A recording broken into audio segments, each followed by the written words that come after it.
Guys, today I'm gonna show you how you can manage the cooling temperature of the dryer Miele.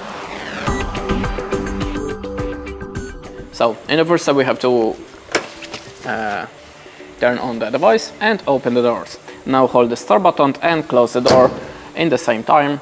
Hold this button until you see the fully lights up.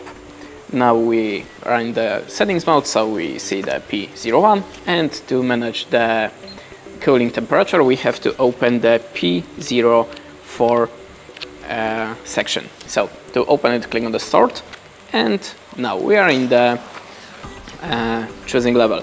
The 16 means this fabric default settings, and the temperature of the cooling it's 55 degrees of Celsius, but you can increase the cooling temperature, and on the level 1 we have the 40 degrees of Celsius of the cooling down, so 50 degrees less, and you can easily manage the level of the temperature of the cooling by the arrows. The number 2, for example,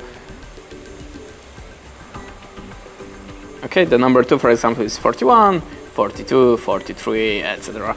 And that's it. Thanks for watching. To accept, click on the start. That's it. Thanks for watching, leave us a like or comment, and goodbye.